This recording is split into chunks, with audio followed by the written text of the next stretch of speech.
3 days after I buried my husband Leonard, I found a brown leather notebook in a trash bag behind his workbench. The bag was filled with old receipts, broken pencils, and a few paint swatches from the remodel we never finished. I almost left it by the curb, but something made me dig. On the last page, in Leonard's precise architect's handwriting, were 5 words: "Do not trust them. Save yourself." 18 months later, my sister-in-law Denise was waxing hearses in a grey smock that said "Buried my trust," and every memorial folder at my mortuary had a fraud docket printed on the back. This is not a story about grief. It is a story about how a cafeteria manager with a dead husband and a trash bag full of junk took down a woman who thought she could forge a signature and cash out a life. My name is Patricia Vance. I ran the kitchen at Jefferson High for 29 years. I fed 1,100 kids a day on a budget so tight we measured ketchup in ounces. I learned to read invoices like scripture because a missed decimal point meant no meatloaf on Friday. Over those years I put aside $158,000 in my 401k. I did not touch it when the roof leaked, when the car died, or when my mother needed a new hip. That money was my iron lung, my one clean exit from a life of standing on concrete floors. My husband Leonard was a quiet architect who believed every structure hides its weak points in plain sight. He would walk through a building and point to a hairline crack in the drywall and say, "That is not a crack, that is a confession." He was the only person I ever met who read contracts line by line, and he did it with a yellow pencil behind his ear. 5 years before he died, Leonard's sister Denise came to us with a proposal. She had found a failing funeral home called Halcyon Rest Mortuary in a strip mall off Highway 19. The previous owner had run off with the pre-need funds, and the place was about to go to auction. Denise wanted me to buy in as a 50% partner using my 401k. She said she would build a pre-need plan business for our church seniors, free consultations, free price locks, no hidden fees. She called it dignity planning. I believed her because she was Leonard's sister, and because I wanted to do something good with that money before I died. Leonard drew up the shareholder agreement. He insisted on a page 14 addendum that nobody paid much attention to. I signed. I became half owner of a mortuary. For a while it worked. Denise handled the front office, the grief counseling, the sales. I handled the books, the food for repasts, and the building maintenance. Then Leonard died on a Tuesday morning in March. Aortic aneurysm. No warning, no goodbye, just a phone call from the hospital and a quiet house. Within a day the vultures circled. Denise had always been the golden child, the sister who could do no wrong in Leonard's family. Rick was her slick, image-obsessed husband, a man who wore pocket squares and talked about synergy at funerals. They arrived at my house not with a casserole but with a clipboard, a notary stamp, and a list of Leonard's accounts. Denise wore a black silk blouse and kept touching Leonard's drafting table like she was appraising it for resale. Rick stood in the corner, thumbing through a file cabinet, pulling out folders and tossing them into a banker's box. They told me they were there to manage the estate and take care of everything. I was still in the clothes I wore to the hospital. My hair was unwashed. I could not find Leonard's glasses, and I kept looking for them in the wrong rooms. Denise watched me with a kind of clinical pity. She handed me a tissue and said, "You shouldn't be alone right now, Pat. Let us handle the details. You rest." I watched Denise pull Leonard's leather notebook from his desk drawer. It was brown, soft, with a torn edge on the back cover where he had jammed it into his pocket too many times. She flipped through it once, made a face, and tossed it into a black trash bag with old receipts and broken pencils.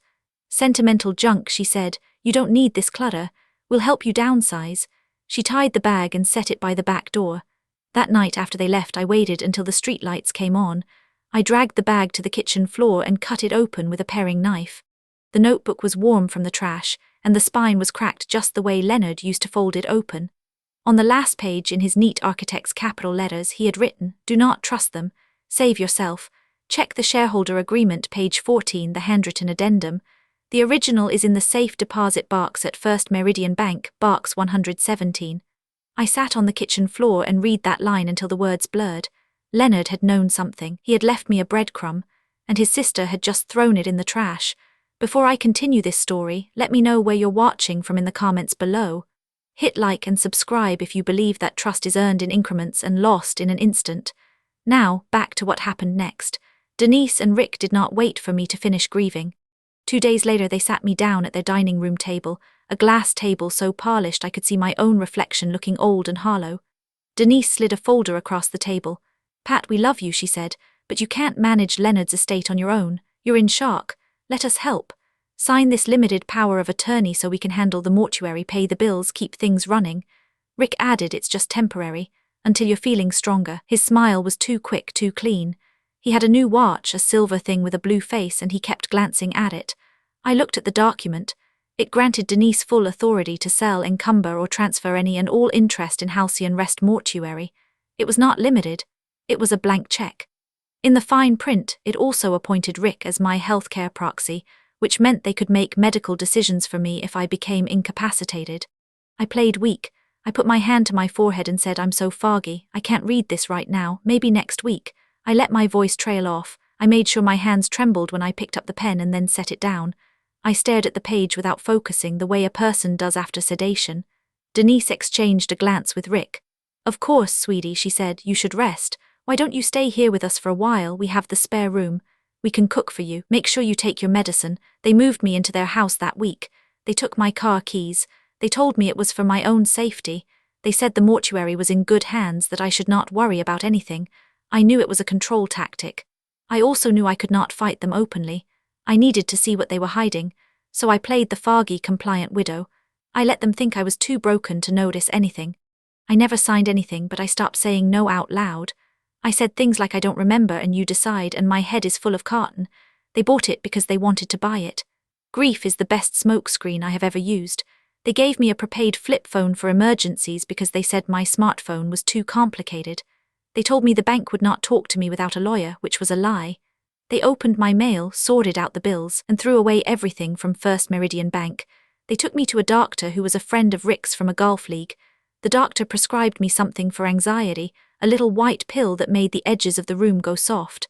I palmed half of them and flushed them later. I needed my mind clear. Every time I said I wanted to go home, Denise would sigh and say, Pat, you're not ready. Let us take care of you. But I noticed she never once asked what I wanted. She only asked where my driver's license was, where my passport was, and whether I had ever signed anything for Leonard that was in the safe deposit box. At night I lay in the spare room and listened. Their house was a big stucco box in a gated community called Stonewater. The walls were thin where the vents ran, and the vent in my room connected to the hallway. I could hear Denise pacing at 2 in the morning, her heels clicking on the travertine floor. She would talk in a whisper that carried through the ductwork. No, the note is due in 10 days. I told you the sale will close. The old woman won't be a problem. She can't even remember where she put her keys. I lay still, breathing slow, and recorded every word on the cheap flip phone's voice memo app. The old woman was me.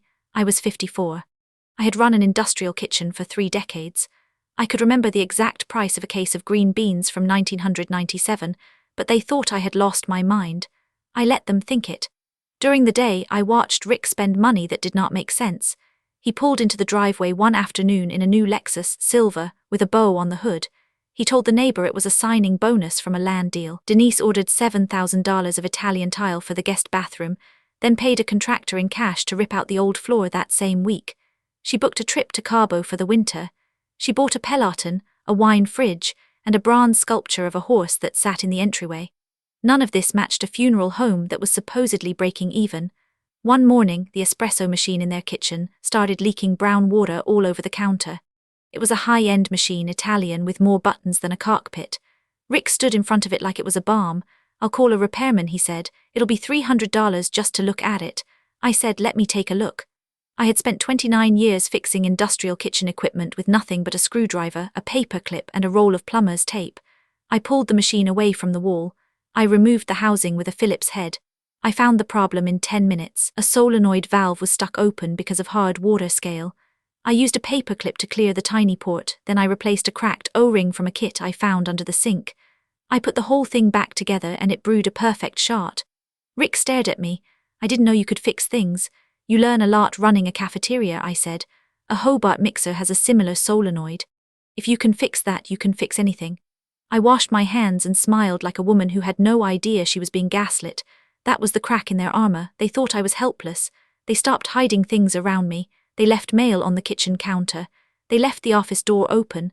They stopped worrying about the sad little widow in the spare room. 3 days later, they left for a funeral directors' convention in Dallas. I had the house to myself for 6 hours. I went into the office. It was a converted bedroom with a desk, a shredder, and a 2-drawer filing cabinet in the corner. The cabinet was locked. The lock was a cheap wafer lock, the kind you see on office furniture, not a real deadbolt. I remembered a trick from my cafeteria days. When the walk-in freezer padlock would jam, I used a thin strip of plastic cut from a milk jug to shim the hasp. I went to the kitchen, found a plastic container and cut a strip about 2 inches long with a pair of kitchen shears. I bent it into an L shape, slid it behind the wafer lock and wiggled. The lock turned with a soft click. Inside the top drawer, I found a folder labeled Halcyon Sale. The first page was a shareholder resolution, dated 3 weeks before Leonard died, authorizing the sale of Halcyon Rest Mortuary to Meridian Funeral Group for $1.1 million. The resolution bore a signature that was supposed to be mine. I looked at it closely. The loop on the P in Patricia was too round, and I always crossed my T's with a left slant. This signature was wrong. It was a forgery. Behind the resolution was an email chain. Denise had emailed a notary named Carla at 11:47 p.m. on a date that was 2 days after the supposed signing. The email said, "I know it's late, but can you witness my sister-in-law's signature and backdate the notary block to the 15th? She's in town, I'll bring her by tomorrow. Cash bonus for the favor." The notary had replied, "I can do that, no problem." There was also a loan agreement. Denise had taken out a predatory loan against the mortuary real estate, using the building as collateral. The note had a balloon payment due in 30 days, and the interest rate was 18%. She needed the sale to close before the note came due, or she would lose the building and everything in it. She had already spent most of the loan money on the Lexus, the tile, and the trip to Cabo. At the bottom of the drawer, I found a check stub for a $5,000 check made out to me. The memo line said casket fund. I knew that check was coming. She was going to mail me a small taste, $5,000, and tell me it was my share of the sale, hoping I would cash it and never ask questions. I photographed every page with my phone. I used the camera on the flip phone first, but the resolution was poor, so I found my confiscated smartphone in the desk drawer. I took clear, steady shots. Then I found a USB drive in the back of the drawer, labeled Halcyon Docs. I plugged it into the dusty laptop on the desk. The laptop had no password because Rick thought he was the only one who used it. I opened the file folder. The resolution was there as a Word document. I right-clicked it and opened the properties. The creation date was 3 weeks after the date printed on the first page. The email, MSG file, had a delivery time of 11:47 p.m. on the same late date. I took screenshots of every timestamp. I saved copies to the cloud, then to a second USB drive I found in my own luggage, tucked in a sock. The metadata was the smoking gun. A document cannot be signed before it exists. The email could not have been sent before the notary block it was supposed to accompany. The timestamps proved the resolution was backdated. I shut down the laptop, wiped my fingerprints off the keyboard with a tissue, and locked the filing cabinet again. I put everything back the way I found it. Then I went to the kitchen, made myself a cup of tea with the espresso machine I had fixed, and sat at the counter, thinking about Leonard's warning. After that I went to the garage. There were 3 black trash bags next to the recycling bin. I opened one. It was full of shredded paper, long horizontal strips from a cross-cut shredder. Most people would have left it. I had spent 29 years balancing lunchroom ledgers, and I knew that shredded paper is not gone. It is just reordered. I took the bag to the guest bathroom, laid a towel on the floor, and began sorting the strips by color and edge pattern. It took me 90 minutes, but I reconstructed the first page of a bank statement from an account at a credit union in Nevada. The account was in the name of Halcyon Rest Mortuary, but I had never seen it. Denise had opened it 2 years before, and the balance was $408,000. She was moving money out of the mortuary into an account I didn't know about. I photographed the reconstructed page, then I put the strips back in the bag and tied it. I did not need the paper. I had the account number. The next day, Denise handed me an envelope with a check inside. "This is your share from the mortuary's good quarter," she said. The memo line was casket. I knew now it was not a share. It was a payoff, a paper trail to make it look like I had accepted a settlement. I did not deposit it. I photographed it front and back and slid it into a Ziploc bag with the rest of my evidence. Denise watched me hold the check. "Aren't you happy, Pat? That's more than you made in a month at the school." I made a show of smiling.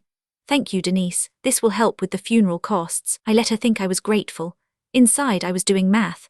1.1 million minus my half should have been 550,000, not 5,000. She had shorted me by $545,000 and thought I would not notice because I worked in a cafeteria. I hid the evidence in the spare room. I unscrewed the floor register, placed the Ziploc bag inside the duct, and replaced the cover. It was not a safe, but nobody looks in a floor vent. Leonard's note had told me to check the safe deposit box at First Meridian Bank, box 117. I could not get there while Denise and Rick were watching, but I waited until a Saturday afternoon when they went to a neighborhood cookout and left me alone for 2 hours. I walked to the bus stop, took the number 17 downtown, and went into the bank. I had my driver's license and Leonard's death certificate. The bank teller led me to the vault. Box 117 was a long grey metal box. I opened it with the key I had kept on a chain around my neck. Inside was the original shareholder agreement, printed on heavy cream paper, with Leonard's signature and mine in blue ink. There was a note clipped to page 14. It said, "Pat, if you are reading this, I am gone. Denise cannot touch the sale without you physically present. She will try to forge you. Do not let her. The bank has your biometric profile. Go to Angela Ruiz. She knows." I flipped to page 14. The handwritten addendum in Leonard's precise architect's capital letters said, "Notwithstanding any provision to the contrary, no sale, transfer, or encumbrance of the shares or assets of Halcyon Rest Mortuary shall be effective unless both shareholders personally appear before a notary at the same time and place, provide wet signatures, and submit to biometric verification. All sale proceeds shall be deposited into an escrow account, requiring the personal presence and biometric verification of both shareholders. This provision cannot be amended without the unanimous consent of both shareholders and a separate notarized instrument filed with the bank." That was the dead man's switch. Leonard had built a cage out of paperwork. Denise could forge my signature, she could backdate a resolution, but she could not forge my thumbprint and my face in a bank office. The sale to Meridian would never close without me standing right there, alive and willing. I met Angela Ruiz the next week. She was a senior compliance officer at First Meridian, a woman in her 50s with a grey suit and the calm eyes of someone who has seen every kind of fraud. I gave her the photographs, the metadata screenshots, the original shareholder agreement, and the forged resolution. She looked at the email timestamps and shook her head. "This is textbook wire fraud," she said. "The bank already flagged a suspicious attempt by Denise to schedule a pre-signing for the sale. She submitted a copy of your driver's license and a notarized document, but the system required a live biometric match.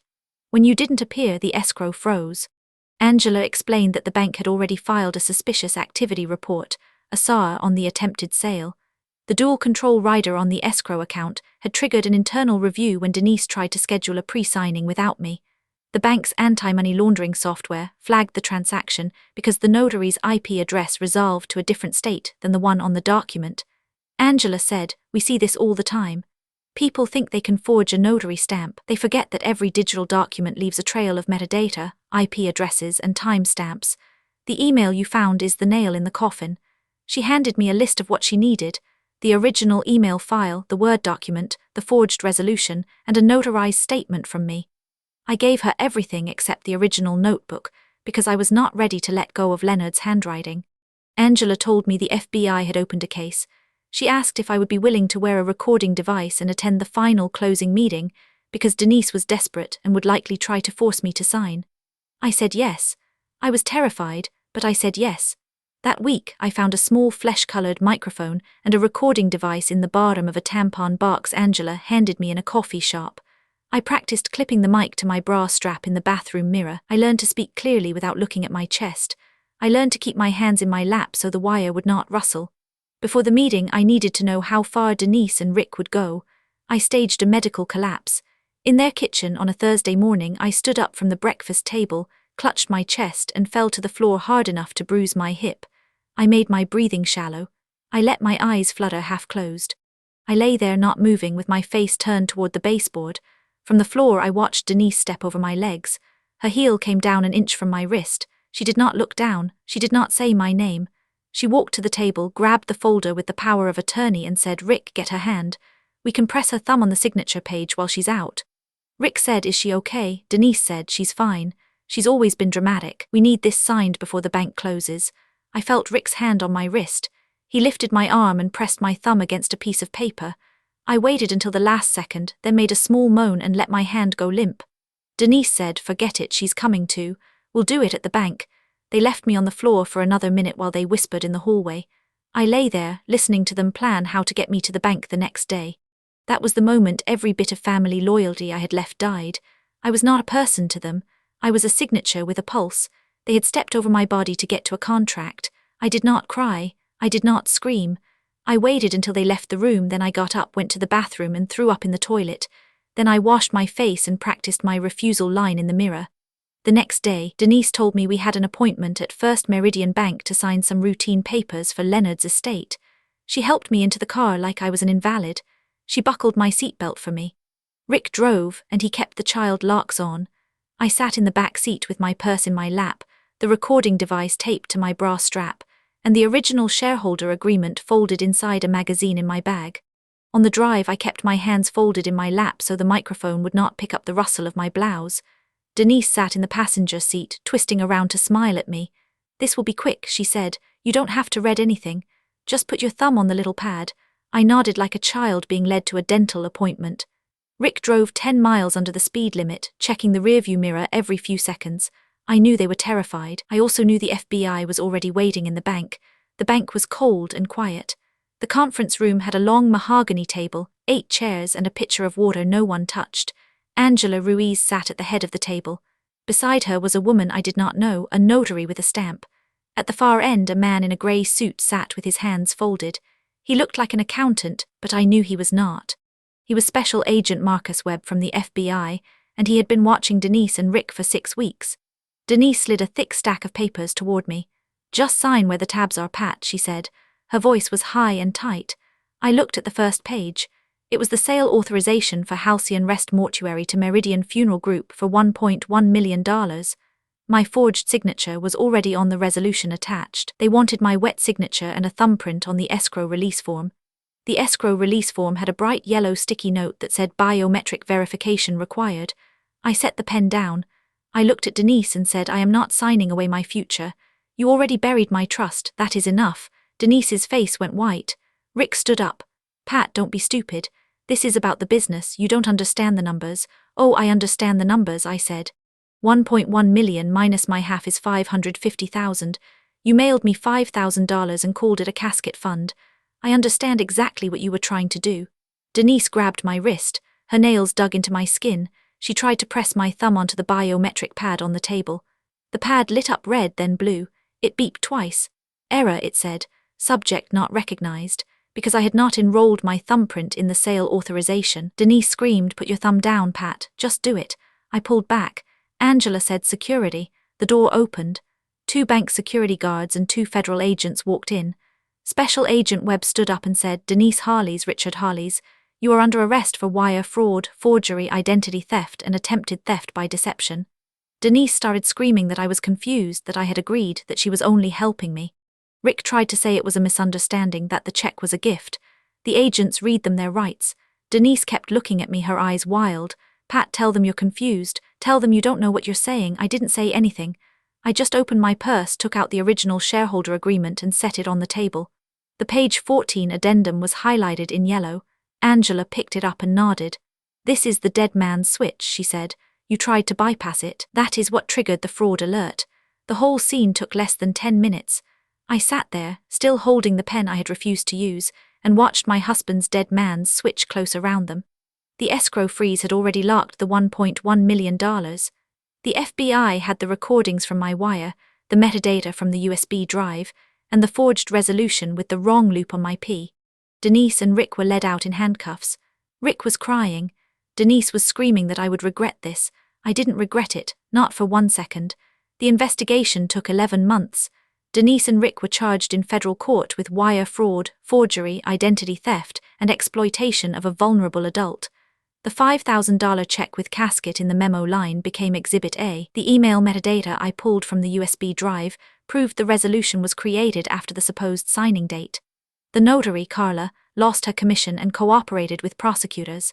She admitted Denise paid her $2,000 in cash to backdate the notary block. The sale to Meridian Funeral Group was voided as fraudulent. Meridian sued Denise for breach of contract and won a default judgment. They also sent me a letter of apology, which I framed and hung in the mortuary office. At trial, the prosecutor played the recording from my wire. The jury heard Denise say, "Press her thumb on the signature page while she's out." They saw the email metadata printed on a large board, the creation date circled in red. The notary testified that Denise paid her $2,000 in cash to backdate the block. The bank's compliance officer testified that the dual control rider had been in place since the original shareholder agreement and that Leonard had personally submitted my biometric profile to the bank 6 months before he died. He had used his own fingerprint to lock the escrow, and he had listed me as the only other authorized user. Denise could not access the funds without me physically present and willing. That was his dead man's switch. The jury took 4 hours to convict. The judge called it a cold and calculated exploitation of a grieving widow. Denise was sentenced to 7 years in federal prison. Rick got 5. Their assets were seized, including the Lexus with the bow still in the glove box, the Italian tile still in the guest bathroom, and the bronze horse. The court ordered Denise's 50% share of Halcyon Rest Mortuary transferred to me as partial restitution. The remaining restitution was taken from their retirement accounts and the sale of the Stonewater house. I became sole owner of the mortuary. I renamed it Rigor of Deceit. I did not do it out of spite. I did it because I wanted every person who walked through the door to know that this place was built on a hard truth. Some people will bury you before you are dead. I painted the exterior a deep navy blue, put new lettering over the door, and replaced the old carpet with something that did not smell like mothballs. I hired a new funeral director, a young woman named Marisol who had worked for Meridian and had blown the whistle on their predatory pre-need contracts. Together, we rebuilt the business. Denise, as part of her work release program, works there twice a week waxing hearses. Her smark says buried my trust across the back. She parks the hearse in the back lot, waxes the chrome until it shines, and does not speak to me unless I speak first. I pay her minimum wage, I withhold taxes, I make her clerk in and out. Every memorial folder we print has the fraud docket number on the back cover, right under the poem. It is not a large print, it is small like a footnote, but it is there. It says, for reference, United States v. Harley's case number 7-24-CR00118, forgery, wire fraud, identity theft. No family has ever asked why it is there. They do not need to. Leonard's addendum saved me. He knew his sister's weakness for money and her contempt for anyone who earned it honestly. He built a cage out of paperwork and waited for her to walk into it. I never had to raise my voice or swing a fist. I just had to be present, alive, and unwilling. That was the one thing she could not forge. I still have the leather notebook. It sits on a shelf in my office, next to the original shareholder agreement and the check for $5,000 in a plastic evidence bag. On the last page, Leonard's handwriting is faded from my fingers. He wrote, "Do not trust them, save yourself." I did. I saved myself with a paperclip, a milk jug shim, and a 29-year-old habit of reading the fine print. Integrity is not a family inheritance. It is a daily choice, and some people choose to bury their own. Have you ever discovered a dark secret about someone you trusted completely? How did you handle it? If you believe trust must be earned, verified, and written down in ink, hit like and subscribe. I'll be here next time with another story about the paper trails people leave behind. Keep your documents in order and your enemies in view.